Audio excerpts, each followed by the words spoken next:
ഞാൻ ശ്രീവത്സൻ ജെ മേനൻ, കർണാടക സംഗീതജ്ഞനാണ്.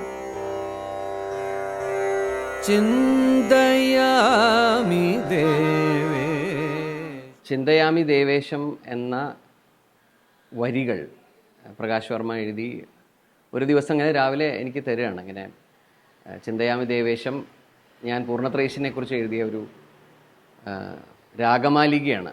അത് നന്നാവോ, ഇത് നന്നായിട്ടുണ്ടോ എന്ന് ചോദിക്കുന്നതാണ് ആദ്യം. സീനായിട്ട് പറയുകയാണെങ്കിൽ this is the first scene.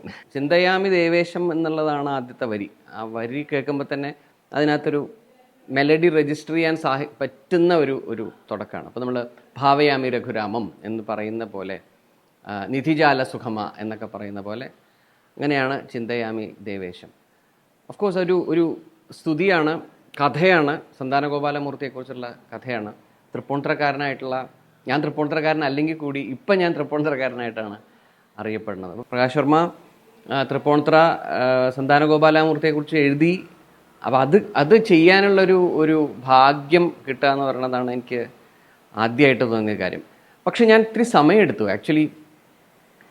ഏതൊക്കെ രാഗങ്ങൾ ഇതിന് വേണം, ഏതൊക്കെ രാഗങ്ങളാണ് ചൂസ് ചെയ്യണം എന്നുള്ളത് അപ്പോൾ അതൊരു വല്ലാത്തൊരു കോംപ്ലക്സ് സമയമായിരുന്നു എനിക്കത്.